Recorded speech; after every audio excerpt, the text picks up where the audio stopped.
Hello and welcome to the Happiness Is podcast with me, your host, Bruce Aitchison from Happiness is Egg-Shaped, and we are nearly at number 100. We are nearly there, and I am very pleased that we have a World Cup player with us today. The first time I met this person was actually on a screen, and she was helping a charity, which already meant I think this person's pretty cool. I'm not really sure what her association with it was, other than I think she met them through rugby, and that's where we all get involved in this stuff, a mate of a mate or somebody we played with, and away she went and helped with an amazing fundraising activity. She's played touch, she's played 7, she's played 15, she's been away to a World Cup. She tends to have a smile, although I have seen her when she's been a little bit upset, and that just made me love her even more because it shows how much it means to her. Supportive family, lots of good buddies, very well thought of, and now she's going to be representing not just Scotland, but Great Britain. So let's waste no more time and bring in the one and the only Shona Campbell. Hello there. Hiya. Hiya. Good to see you. So back from New Zealand, the dust is settled a little bit. How does it feel now when you look back on it? Yeah, I think definitely having that time to reflect on it has been like really helpful. But yeah, looking back on it, it's a crazy experience. Like New Zealand is such like an amazing country, and they just like welcomed us all so well. But you're used to this touring around because you've been to Malaysia for a bit of touch, so traveling for sport's pretty easy for you, isn't it? Yeah, I mean, I'll never get bored of it. It's pretty good. What was that like? So, I mean, playing in a World Cup probably still, because you're still so young, probably felt like it wasn't going to happen quite yet. Has it been too quick? Have you been able to appreciate it as you've gone along? Yeah, I think we were talking about this the other day, that when it got postponed, that was one of my first ever training sessions with the women's team. And I remember me and Eva, my flatmate, were like, we've got 500 odd days to get selected for this World Cup. And it just flew. Like, it'd gone before we'd even thought about it. So it has gone quick, don't get me wrong, but like, I wouldn't want it to go any slower. Yeah, I've enjoyed every second of it. I didn't realise you were flatmates with Eva. What on earth is that like? No, I love it, to be fair. So I live with Eva and Eliane, so it's the three of us. Yeah, no, it's the dream.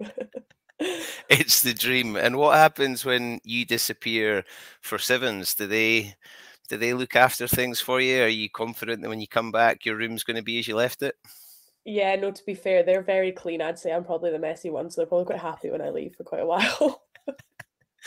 And it must be quite different having 3 very sporty people in the house. Washing machine going, not enough room for drying. Like, is there arguments? Are there scraps? Are there fights about stuff like that? No, I wouldn't say there's scraps about the washing. It's just a bit of a logistical nightmare, especially with the fact that, like, obviously heating's quite expensive, so drying stuff in the cold doesn't happen very quickly. I love it. Proper student. That's what we like. Yeah. Proper student talking about the cost of that. Yeah. So you then go off to New Zealand with a real mixed bag of players. You've got exiles, you've got girls that have been there for a long time, and then newbies that come in like you. How do they make the young bucks feel part of the squad? I think they are pretty good at that. There is quite a big young group now within the squad, but they do just mix us in like really well. The squad does get on really well, and there's not really so much of a split between the exiles and the young group. Especially this year, we spent so much time together as a squad. It's all just kind of become like a little dysfunctional family. So yeah.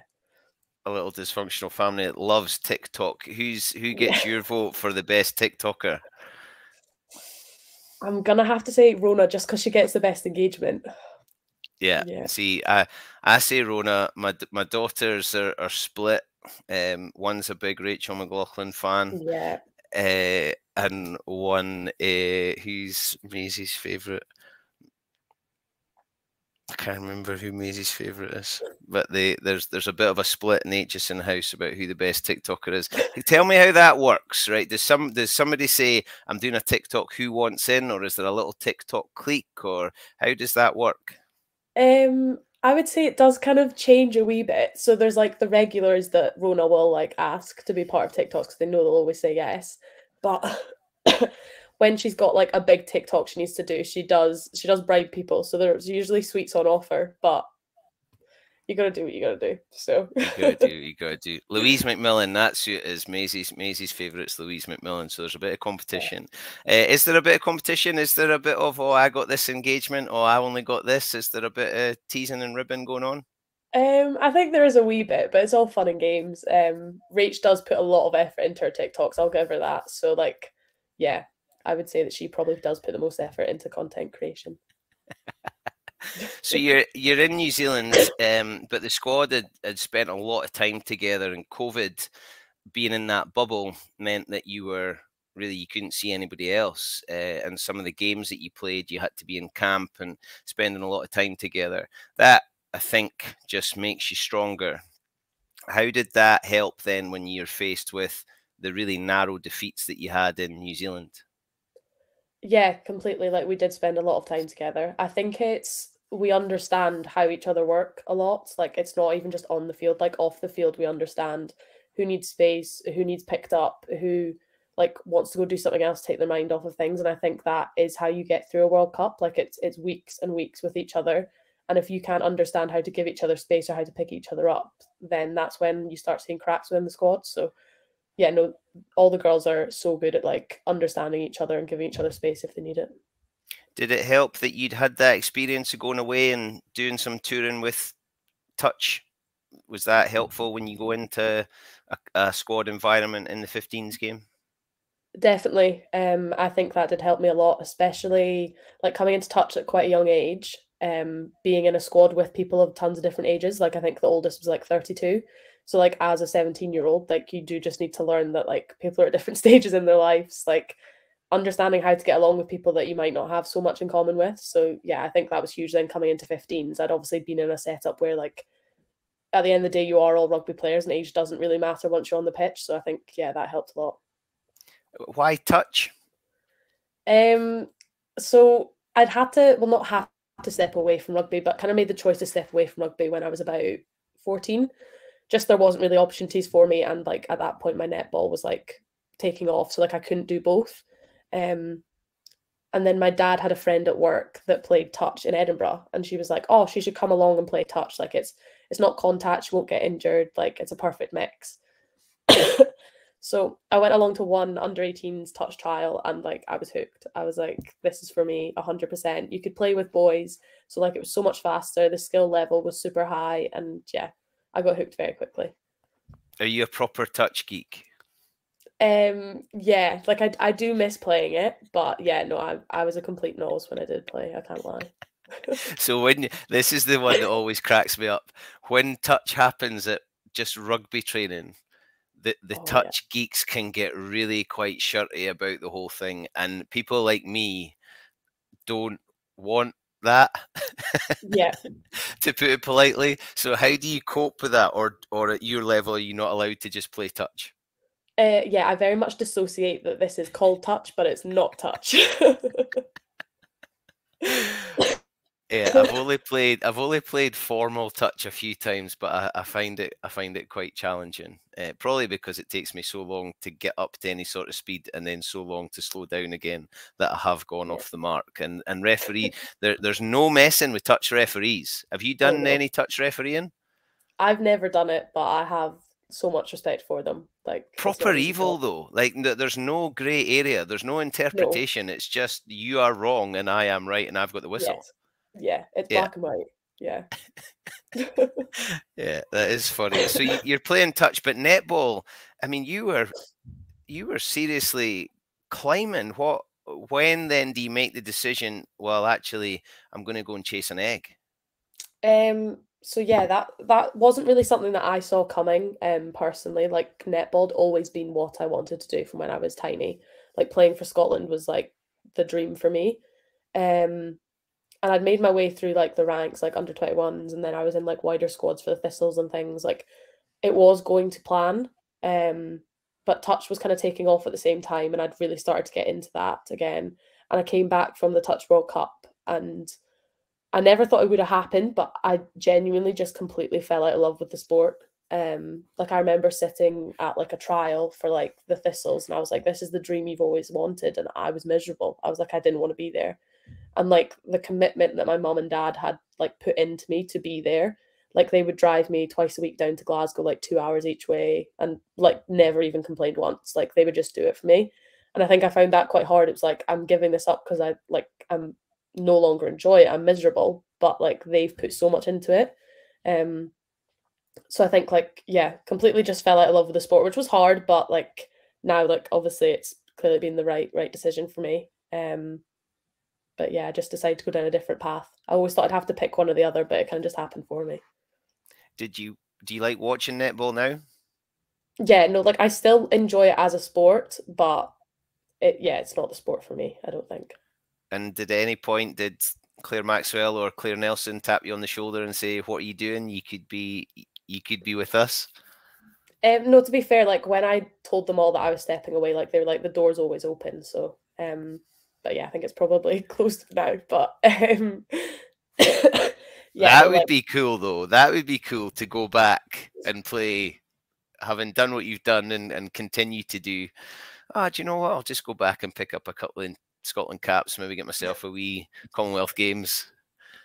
yeah, I don't think it's going to be quite that easy. But yeah, no, yeah, So you make the choice, and you've mentioned mum and dad there. Now I know that they travel near and far and wide, and the closer I've got to this group, this Scotland group of players, it's hilarious. The support team that follows you around.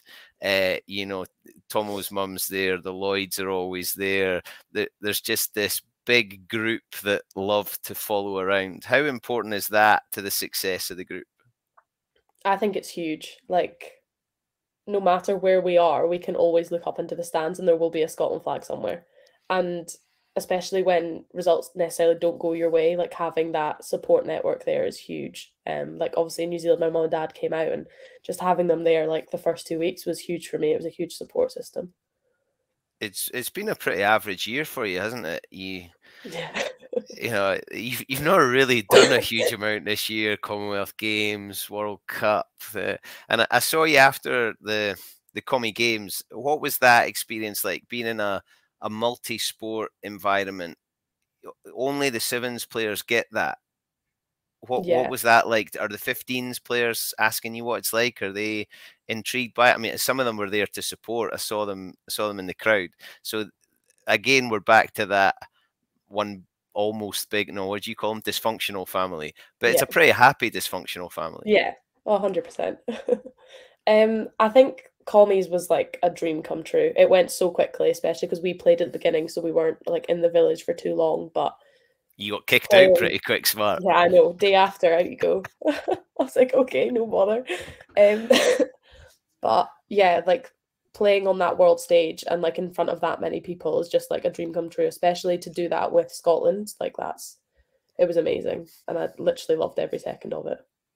It was quite a funny tournament, because normally when you play sevens, there's a lot happens, but because of the scheduling, it was play a game, have a huge break, wait for everybody to leave, and then people come back again, play a game. How do you deal with that up and down? I mean, you're studying psychology, so I'm guessing that you're pretty good at it. How do you get up, 3 times in a day for a big game? Yeah, as you say, like I think twice we had games at about 9 o'clock and then nothing until 5 o'clock. So like that is like a big gap. But it does just come with practice. But I do think it is you have to fully switch off after games. So like we have a routine that we always follow, and it's obviously the warm up, but then post game it's like completely like get changed, like reset, eat, like you've got 3 or 4 hours. We always try to fit a nap in if we can, but it isn't easy, but it's also like it's a lot easier to mentally get yourself up for a game when you know it's only 14 minutes. Like it's not like you're preparing for 80 minutes twice in a day. So yeah, it's just habit, I think, by this point. So is sevens the natural progression? Touch, then play sevens. Does that make Um, sense? yeah, I would say like that's probably the link between the two. they've got quite a lot in common. And you see, like in other countries like Oz and New Zealand, a lot of touch players come across and play sevens. So yeah, I would say it is. So if you get to be on the PR, the marketing for touch, how do you market it? Is it a game in itself? Is it a gateway to other things, not bigger or better, just other things? How do you market touch? I would say it is a game in itself, but it's transferable skills. So it doesn't need to fully separate itself. It like so many of the Scottish touch players play union. There's a lot of crossover there. But I think it is that it's accessible to all. You can have men and women on the same pitch, ages all on the same pitch.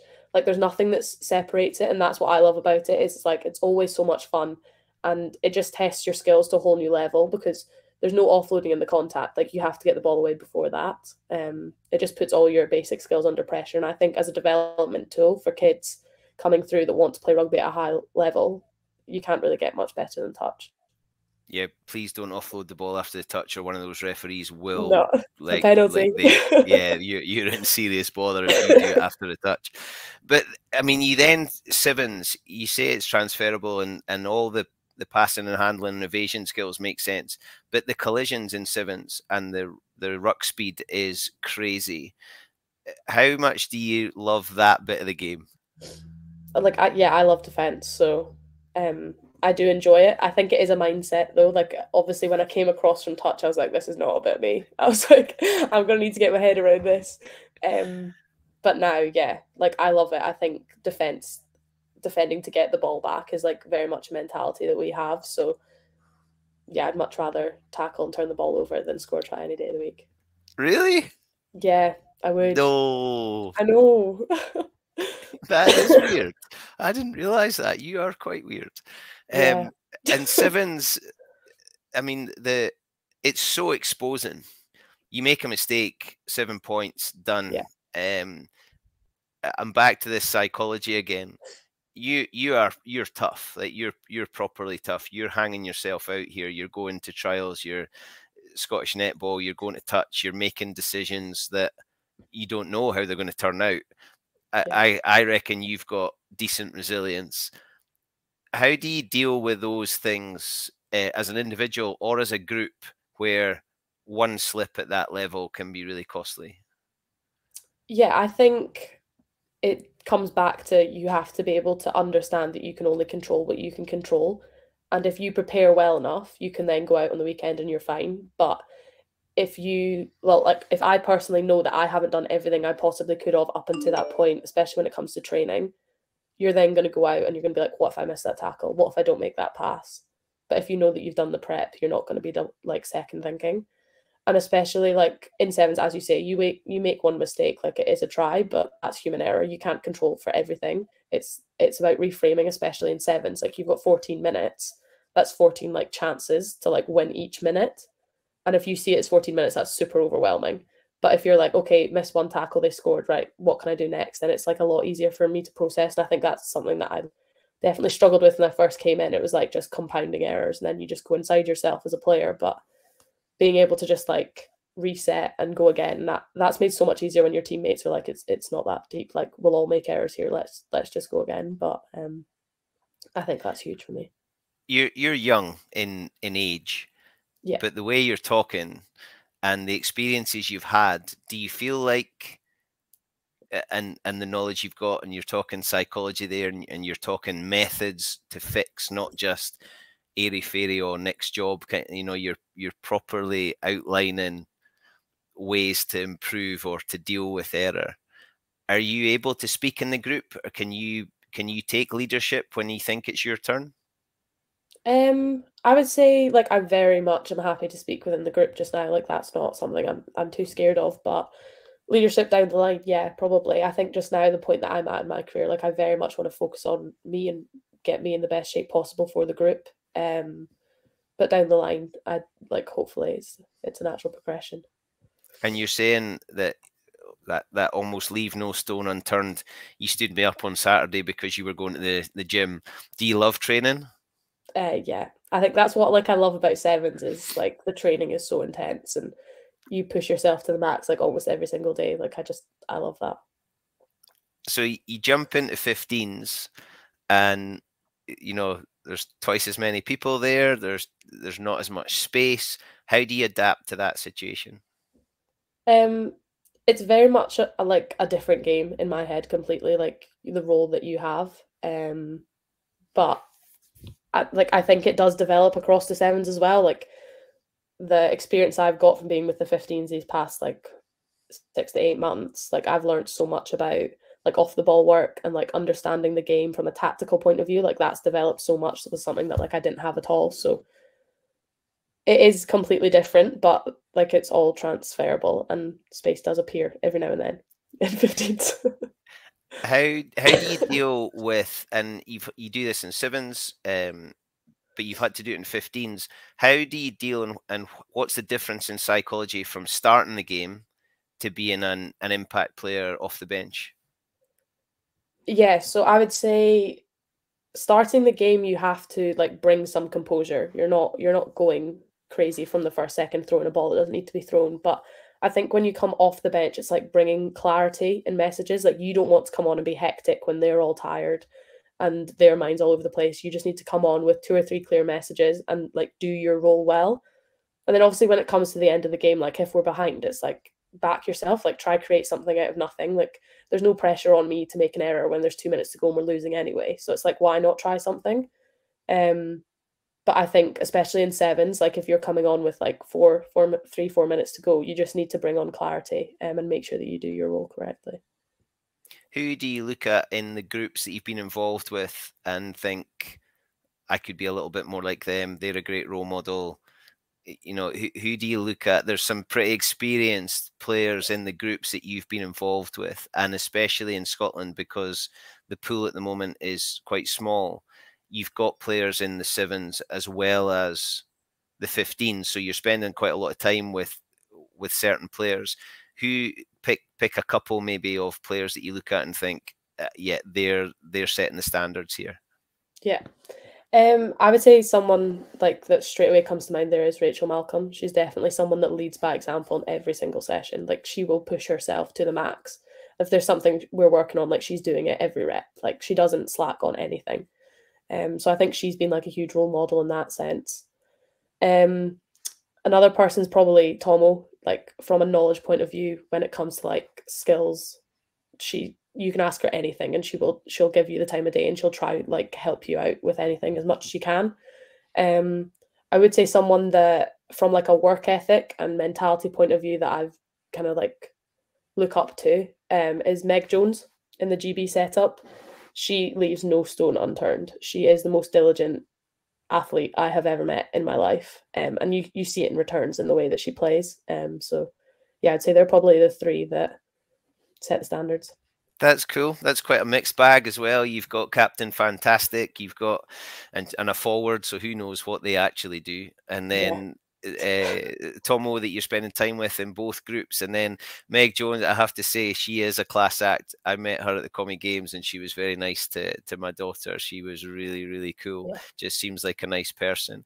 How is it when you go from Scotland camp, where you know them all inside out, and then you jump into GB? Are you the shy girl in the corner and waiting to be spoken to, or do you just jump in with a bit of swagger because, well, hey, I've been picked, I'm here? Yeah, I would say I'm really a swagger kind of person. I would say like I probably am a wee bit more quiet, but that's just me kind of finding myself like within the group and understanding. Like I had to catch up on quite a lot because they'd been together, so I was kind of more focusing on that than anything else. But as a group, they're super welcoming. And I knew a few of them like from last time around playing with them, so yeah, it's quite easy to slot in, and they do make an effort to just like make everyone one. So. I love how you could just throw in, yeah, last time I was with GB. I mean, how did you find out the last time you were going to be representing GB at Sevens? Was it um, email? Was it WhatsApp? Was it phone call? How did you get the message? so yeah, like I think everyone probably will look back at this past year I've had and think it's been like the best year of my life. But don't get me wrong, it's been amazing. But there's definitely been a lot of downs and deselections along the route that a lot of people don't see. So pre Italy, I for World Cup qualifiers, I wasn't selected, and at that point had been told to like go back to uni and just kind of like focus on playing there. I was actually at home because I thought I had COVID, so I was isolating at home, and I got a phone call from Scott Forrest, and like I didn't really know Scott at this point, and I all I knew was that he was head of the program, so I was like, he's phoning to drop me. I was like, all my support's gone, it's done. And I like picked up the phone and like he had like small talk for 5 minutes. I was like, this is really bizarre. I'm not really sure what he's like getting at here. And then he was like, obviously you've not been selected for Italy, but GB are going to Canada in 10 days. Would you like to come? And I was like, what? I was like, who's going to Canada? What? So yeah, like that was, I honestly did not expect that at all. I didn't even know GB was coming back together post Olympics. Like it was not something on my radar at all. But I'm eternally grateful to Scott. Like he took a chance on me, and I would not be where I am right now if he hadn't taken that chance. So. Yeah, when I said in my intro about how much it meant to you, that you were a wee bit upset at the end of the commies, and part of that was you said to me that you didn't want to finish like that for Scott. Getting a wee bit emotional here, remembering that little situation where I saw you with your mum and dad, and then we had a couple of moments together. How much then do you have to thank some of these people? You're saying Scott gave you that chance and took a chance on you. Does that fuel you? Oh, 100%. Like that is a huge part of my why. Like I've been very lucky the whole way along my journey that there's been like a few key people that have taken a chance on me when others probably wouldn't have, and have supported me like through everything. So yeah, without Scott, I would 100% not be playing where I am. He's an unbelievable coach and I have a lot of time for him. But there's also been key people like earlier on, like I've had netball coaches that have taken a chance. Robbie McKenzie, the Scotland Touch head coach, he took a chance on me when he didn't need to. And even at school, like Phil Godman, he would do extra sessions with me after school, like passing like 3 or 4 times a week. He didn't need to do that, but he was willing to like put in that extra effort. That wasn't part of his job at school, but he did that, and yeah, it's been a huge part of why I'm here. People do that because not because they think you're going to play GB or play in the World Cup for Scotland. They do that because what they get back from it. You're obviously a good learner. I'd like to think so. And I take it through that there's a lot of self-analysis. Do you give yourself a hard time? Yeah, 100%. Like perfectionist tendencies are very much around the place, but it's something that like I have had to work on. It's the reality of international sport. You can't be a perfectionist. It won't last. Like it's not healthy for you. But I think you do also have to be hard on yourself. So like there is pros and cons to it. I do think I probably am like harder on myself than I do need to be sometimes, but it's probably got me to where I am because of the way I am. So you've mentioned your why. You've mentioned key people like Robbie and Scott and netball coaches Phil Godman. Are mum and dad are they mum and dad, or do they sometimes say, "Oh, you should have done that," or why didn't you do that, or what was your thinking there? Are they car coaches as well, or are they just mum and dad? Absolutely not. It's like I honestly couldn't have lucked out any more with my mum and dad. Like they understand rugby, so it's like a complete win in that sense. But they know that if they were ever to tell me that I did something wrong, I would bite their heads off. So they just don't bother. It's not in a bad way. I just think they very much understand me as a person, and they know that like I will be so hard on myself. I don't need to hear it from them. So they're 100% always there to support me. Like my mum's the first person when I'm like, oh, I've got to go to the gym today. She's like, oh, just take the day off. I'm like, Mum, it doesn't work like that. I can't do that. She's just testing you. Exactly. It's all just one big test. But no, yeah, I wouldn't be where I am without them. They have given me everything I could have ever needed. So yeah. It was a strange thing when I looked across and saw you at the Commonwealth Games stadium and you were with mum and dad, and it just looked like at that moment you needed mum and dad. Yeah. Now, not all the players have that for various reasons, and especially the Commonwealth Games. It wasn't really that convenient. Accommodation, travel. It's during when people are working, but that band of support are pretty good to all of you, aren't they? They've got lots of adopted kids in that group. Yeah. But it must be an important support mechanism for the parents as well, because they can't control that win or loss or missed tackle or try that you scored. So they must be a great support to each other. Yeah, no, like they all get along super well, which is like super nice as well, because obviously like when I'm playing I don't really get to spend that much time with them, but knowing that they've got other people that they can chat away to and they've got friends within the squad, like that's huge for me as well, just from a peace of mind point of view. But I do think there's like been parents that have been there for a very long time and they very much take the new parents under their wing, so it's super nice. Is there an initiation ceremony? There probably is with that lot. Yeah, I don't ask what goes on, so I just leave them to it. Yeah, they are very much what goes on tour stays on tour. I don't think anybody needs to be telling those stories. You make your debut. Talk me through that one. I mean, it must have been a funny situation, I suppose, in some respects, because we were still in COVID, but you got to play for Scotland. That has to be up there with a real big highlight. Yeah, like unbelievable. I didn't expect it to come when it came. I think that's probably like what was so nice about it. So like selection came out and I didn't know for a few days, so I actually got chased up because I hadn't checked the emails because I presumed I wasn't going to be part of it. Bloody students. No, I know. I just need to get my life together, really. But like I think because I hadn't like anticipated it for months and was like building up to this massive thing, like I kind of just took the pressure off. So when it did come, it was just enjoy the moment. And yeah, like getting to play at home and winning, it doesn't really get better as a first cap, to be honest. Yeah, and there's a lot of players haven't had that, and certainly haven't had very often. When you look at some of the teams like New Zealand and England, and you see that World Cup final, what's the mood in the Scottish camp? Is it that's what we're striving for? That's what the future holds. How does that work? I'm intrigued by that, because you were so close in 2 of the 3 games. There must, but not the result. The performance was close, but the result wasn't there. Do you feel like you're on the cusp of something? 100%. It's very much like that's how close we are. But I think it's also looking at that and being like, we want that to be us in 3 years' time. And understanding what it takes to be there. Like obviously New Zealand came over, like 8 months ago, and their results did not go their way, but then in 8 months you can turn it around and win a World Cup. It's not magic. It's that they do the basics very well and they're very diligent as athletes. So I think it's understanding like what do they do that we don't do currently, and how can we get ourselves to be at that point.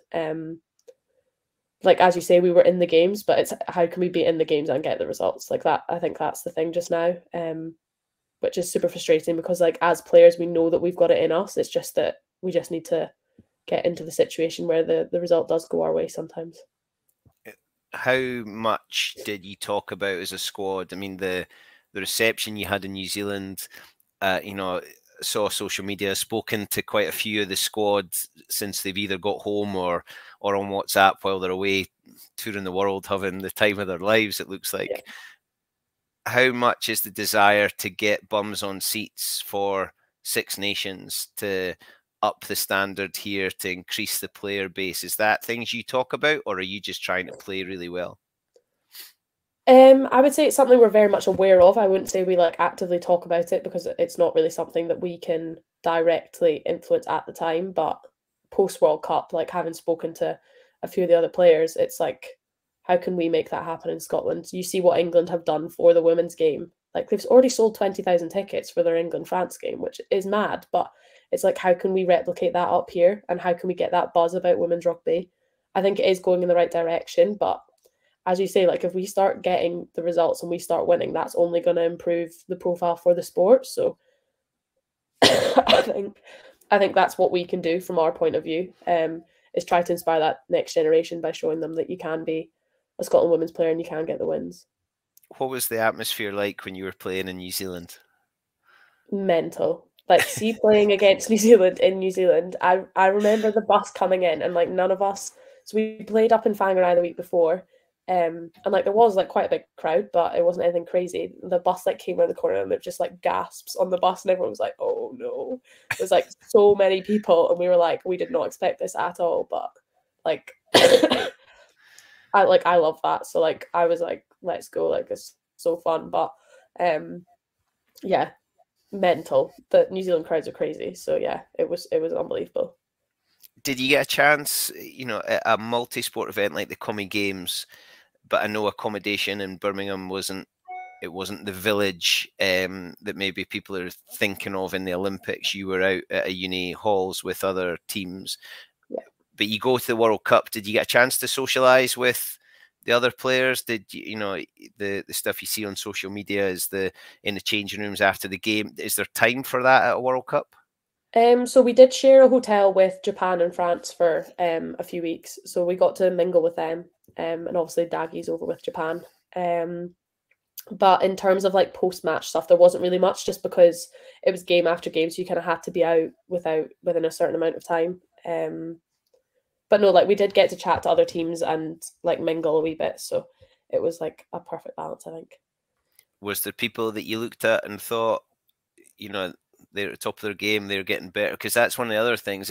Everyone's getting better. New Zealand and England are continuing to get better. Wales and Italy and Japan are improving, as well as Scotland improving. Are you conscious of that when you're in a social environment? I would say Is there a to an bit of measuring extent. yourself up against others and things? I wouldn't say for me there's much of that. But I think it's just like they are so normal. Like I think that's what like I couldn't get over is especially with like the Kiwis, like they're at the top of their games and they're some of the best players in the world, but they are also the most down to earth people you would ever meet. And they've got time for everyone. And I think that's what's like super important and also super authentic about women's rugby. I think like no matter who you are Yeah. or like where you come from, like everyone's still so passionate about inspiring that next generation. Um so yeah, I think that's what I couldn't get over was just like how normal and how down to earth like all these players that don't actually need to be that down to earth. Like they would quite off their own status, they can quite happily realize how good they are, but they're not like that at all. Like they have time for everyone. When you were growing up, who was your favourite player? Who was my favorite player? That's a hard question, to be fair. I think I was very much like a Dan Carter, like everyone else. Yeah, I me didn't too. really, yeah, like Absolute man crush. Right, but it's here's kind of just like here's where peak. I'm going with this. At no point in your head there was there a female player, was there? No, and that is something that we do talk about quite a lot as a squad. That wasn't an option for me growing up. Like I looked up to male players. I didn't even really know there was a women's team. Like I obviously knew it was about, but I couldn't have named a single person in the women's team, which now I'd like to think that like a lot of girls growing up could, and they can see that that is an option to play rugby for Scotland as a woman. So yeah, it's changing very much, which is a good thing. And you've got your own kit. Yes, that does make a big difference. That does make a big difference because getting my youngest first jersey was a World Cup, men's World Cup kit, Yeah, and but she wanted Lloyd on the back. yeah, But that felt a bit strange because it was the men's World Cup kit, and well, it didn't feel strange. It was great, but I couldn't get her a women's top yeah. to have Lloyd on the back. Now, I mean, you could keep a balloon off me in a phone box. Like your agility and your speed is ridiculous. There's going to be another quick, agile kid who wants to do things you're doing, who could buy a shirt and have Campbell on the back. How cool is that? Yeah, it's mental. It, like blows my brain. I think like the thing for me is that obviously my pathway wasn't rugby, but like I want that for the next generation of kids. Like I want kids that necessarily didn't play rugby from the start to see that it is still an option and that being an athlete as a kid growing up and like having multi-sport background, like you can still get to where I am. And I would say I probably wasn't here if I only played rugby. So yeah, I think it's super cool that kids can do that. I still can't really wrap my head around it if I'm honest with you, but yeah, super Right. cool. So here's the next bit to the story then. Is one of the reasons that all those players you've mentioned being so grounded because rugby hasn't been the only string on their bow? Yeah, I So think to an you're studying psychology, you're a yeah, student, you're sharing with you're doing the proper student thing, although probably not because you're a professional athlete and you have to do all that stuff. But there's an element to the women's game at the moment where it's almost where the men's game was in the early 2000s, where there was these professional athletes, but they had been other things. Now, I am completely generalizing here, but now we've got a generation of rugby player who have only ever been a rugby player. They've been in an academy.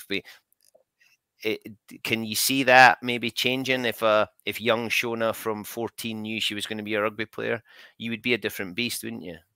Oh, 100%. Like, I do think it is probably a strength that the women's game does have, is that everyone has other things going on. Like, I'm super passionate about psychology, and like I do want to have a career in that after rugby. Like, I'm not just like, I don't just want to be a rugby player. But like, you see that across the whole women's game, that everyone has other things going on. And that obviously grounds you. Like, you still got to go to your 9 to 5. You're not living the high life. So I think Oh, I it don't is know. something that Emma you do Wassell listen looks like mentally. she's living the high life at the moment. Yes, well, I do think some of them are making the most of it. I'll say that, but yeah, No, it's I do very think. cool. Just sorry, go for it. No, go for it. You're fine. This morning, a little tear in my eye on Bristol Bears women's social media. I don't Oh know yeah, if I you've saw seen that. this.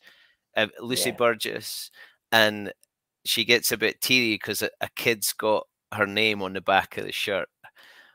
I yeah, mean, there's people that would just take, or male players would take that for granted. But it's an absolutely amazing little video. Getting a little bit teary as I'm talking about this. That's not your job, but you've already spoken about it. You've said that you're aware of the next generation. You're standing on the shoulders of people like Donna Kennedy and Megan Kennedy and Rona Lloyd and Kim Littlejohn, all these people that yeah. didn't have the things you've got, but the generation after you is probably going to have more than you've got. Are you quite happy to be in that position? Yeah, I mean, I think I'm super honoured for the time that I've come into the Scotland shirt. It didn't used to be as good as we've got it now, 100%. Like, we have it very good, but I think we're also want to make it good for the next generation. Like, we want to put it in a better place for these girls coming through, so that they'll never know of the things that the likes of Megan Kennedy and like players before had to go through, um, to keep the program alive and to even get where it is just now, like qualifying for a World Cup. But it is something we're super aware of, and like personally, like I'm super keen to inspire that next generation. And even if it isn't to wear a Scotland shirt, even if it's just to take part in rugby or take part in sport, showing girls that is an option for them as a career is something that I'm super passionate about. Yeah, it's a very cool thing. So the World Cup, because it was postponed, it's a bit shorter time between drinks. So you've only got 3 years till the next one, and you've already mentioned it. And having spoken to some of the others, like Lana has said, she wants to keep going because she wants another crack at that. Yeah. It's really whetted the appetite, the exposure on media, on TV, people now talking about it, being aware of it. It can only be a good thing. How do we keep that momentum going? Yeah, I think it's how do we keep it going in Scotland, and how does World Rugby keep it going, are probably two different questions. I think we do need to start upping the amount of people that come to our games. Like, that's how it happens. Our social media presence from Scottish Rugby has been unbelievable. Like, the amount of media they put out from us, and that just raises the profile. Like, as you say, if a little kid knows our names, they're then going to ask their parents to come along and watch one of our games. Um, and then from that, it just snowballs. But it's got to come from raising the profile of the game in the first place. Like, people knowing that you can come watch Scotland women play, and people knowing that it is a good day out, and that we do compete at the highest level. Like, that's the only way you're going to get bums on seats. But as you say, like, I know a lot of people that don't really show much of an interest in women's rugby, but have watched the World Cup and are now like, I'm going to come watch Scotland play because I've seen the World Cup, and like, they watched the final and they're like, wow, the standard of rugby. And I'm like, I've been telling you, trust me. But I wasn't at the yeah, France game in the Six Nations, but I was at the England game at the Dam Health, and now it looks like the Dam Health moving forward will kind of be the home, I think. Yeah. Do the players enjoy being there? Is that a nice place to be based? Yeah, we love playing there. It very much feels like you're part of like a one Scotland, like being in the Murrayfield changing rooms and being at BTM. Like, yeah, we love playing there. It was such an amazing day. It was blue sky, sunshine. Crowd were enjoying it. The ice cream van was doing a great trade, and you've got people like Rachel Burford and Maggie standing waiting for it. It was so cool, so accessible. The game, although the result looked like it was the game, never really felt like there was that big a gulf. Yeah. How do you deal with that? Knowing that next week we got to go again, how do you deal with that the performance is improving but the result is still quite far away? I think you just have to focus on your processes.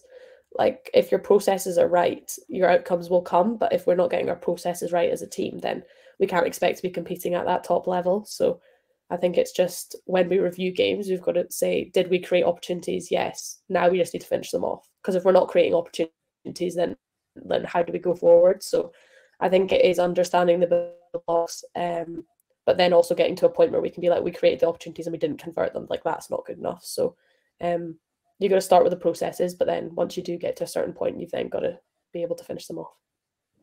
And the players obviously want to play in the best competition. So the number of Scottish players who are playing in England is increasing, and it looks like it's going to increase again off the back of the World Cup as teams are saying, right, actually there's some pretty good talent here. Yeah. How does that go? And you've done this. How does it go when you play against your mates? You're talking about you've been in GB, so there are players that you've played against. Do you enjoy that? Do you enjoy playing against people that you know? I'd say there's pros and cons to it. Like, I personally quite enjoy it. You know what people are going to do. And then I think it just forces you to raise your game to an extent, because if you know what someone's going to do, you then know what you need to do to like get around it. I would And say they in know what you're going to 15s, do. yeah. I would say in 15s it's a wee bit different. Especially when, like, obviously I don't play in the Prem, but I can imagine playing against some of our forwards isn't really like a nice day. I do it in training, and I wouldn't really want to do it in a game. So, yeah, I guess there's pros and cons to it.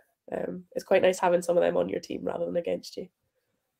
And out the back of the World Cup, this always happens. I was speaking to Lana recording the pod, and I was fishing to see. She made a comment about how people would finish up, and I was Yeah, trying to get out of her who it was, and she said, "No, I genuinely don't know." And then I think the next day, Hannah Smith yeah, has done it. Now, God love Hannah. I mean, talking about that 9 to 5, the time and energy and effort that she's given to her rugby career has probably been to the detriment of other parts of her life, because it's all consuming gym, playing. She was playing sevens and 15s with a demanding career. She'll be missed because she's a really popular member of the squad. Was that a surprise to people? Were people on the inside in the know about that? No, like, I think it was a complete shock to a lot of people in the team. But it also made sense to an extent that she wanted to end her career on her terms. Like, as you say, she's got a full career outside of rugby, and she wanted to give that its time. She's given so much to the Scotland shirt. I don't think anyone's played in so many positions in a Scotland shirt, as many as she has. But yeah, it was the right time for her. She's going to be hugely missed and is a huge loss to the squad on and off the pitch. But she has given so much for years to this squad. So, like, we can't ask anymore. No, I was sad when it happened, but like you say, I kind of understood it. But it just then gives a chance to someone else, doesn't it? Is there players that you're excited about? Are there players that are coming through? It makes me sound like you're one of the old heads. You're still one of the young pups. But are there players that you're looking at going, like, give me a couple of names? Who should we look out for? I would You say have to be that careful here too, because these are your mates. No, I know this is. I You're would gonna have say to say Eva Donaldson, or you're gonna be in so much yeah, trouble. Eva Donaldson number one. No, I would say that there is like quite a few in the young team that very much in the next few years, like, you need to be watching out for. I'd say Meryl Smith's probably the first one that comes to mind. Like, she's had a few opportunities at the World Cup, but like the talent that girl has is unbelievable. Like, absolute baller. Yeah, absolute I'm baller. just like so much confidence. I love it. So I'd say she's probably number one in my head. And then, to be fair, like, watching the under-18s Six Nations this year, like, some of those girls coming through are unbelievable. Like, just like natural skill. So yeah, I think the next generation's in a very good place. There's going to be a lot of competition, and hopefully we can start to see a few of them coming through for the next Six Nations. Obviously, with like a few people retiring and other people being off doing different things, there's spaces in the squad to take. So I hope that we start to see them get brought in. Like, you see Emma Orr got brought in last year, and look at her now, like, she's flying. So hopefully some more people start to get those opportunities. Yeah, she's a class act. Maybe she's the heir to the Fringe. Yeah. Maybe she can grow out the bangs and and take over from Smithy. So now GB, you're packing your bags, getting ready to head south to join up with GB, which was an amazing thing. Was that something on your horizon? Was that a welcome bonus? Were you aware of that situation? How did that play out? Yeah, so we weren't aware of anything pre-World Cup. We only got contacted post-World Cup. Obviously it was something that, like, I hoped would be an opportunity, but you never want to get ahead of yourself, and especially with it being GB, like, there's so many players to pick from, so I wasn't gonna assume anything. But when Nick did reach out, like, obviously it was pretty nice to get a phone call. So yeah, I'm excited to go back down. I've been down for 2 weeks already, in with the group, and like, it's super exciting. It's a new group, new management, like, the whole setup's brand new, and I think everyone's just really excited about that. So yeah, it's a new opportunity. Yeah, I love it, and there's going to be many more to come. Shona, I've loved speaking to you. There's so much, and hopefully there'll be a part two at some point when you've gone and done something else unbelievable. Your career just seems to be climbing. I know you said there's been bumps on the road, but those highs, I think, are making up for it. Yeah. I don't know where this is going to go, but I'm intrigued. So for you, Shona, happiness is? I would have to say it is spending time with my family back at home. So yeah. Now, the first time we met, we were on a screen, and I spoke a lot, and I think you listened, but it was all part of you helping a couple of buddies to do a charity thing. Now, as soon as I see people getting involved to help others, I'm thinking this is a good person. Is that something you enjoy doing? Was that just an experience? Was that because you knew that Charlie and Toby are hopeless and need some help? Like, how does that work? I would say, like, me getting involved in the Tartaneers was very much like a helping out a friend kind of situation. Like, I was super passionate about the charities that they did it for. And with rugby, like, I obviously couldn't take part or do something myself, but I just wanted to be able to help however I could. Towards the end of it, like, it turned out like I wasn't able to go to the challenge, which was like quite hard just because I was away with rugby. But being able to do my part, like, I'm super passionate about, like, helping out however I can, and doing something for, like, that kind of cause, like, it only makes you a better person. So yeah, no, I enjoyed every second of that. Of course it does, and another string to the bow. The future's very bright. I can't wait to see what you get up to and where you go. Shona, thank you so much for joining us. All the best to GB, and hopefully I'll see you sometime very soon. Yeah, thank you. Absolutely class. Packed a lot into a very short space of time, and I'm intrigued to see where it goes. Nothing will surprise me, although I do think she needs to up her TikTok game, but maybe that's something that the older members of the squad will pass on. I hope you've enjoyed it. If you have, you can catch us on Apple, Acast, and Spotify. You can watch on Facebook and YouTube. Leave us a review. Tell your friends. We are almost at number 100, so look out. Here we come. Who knows what the next 100 will bring. It's been quite a journey, and it's been amazing to speak to so many people. I think Shona is probably the youngest person we've had born in the 2000s, which is quite a worry. I think she was born as I was leaving university, so beginning to feel like a very, very old man. Sound like it too. Hopefully we'll see you all again soon. My name is Bruce Aitchison from the Happiness Is podcast, and my happiness is egg-shaped.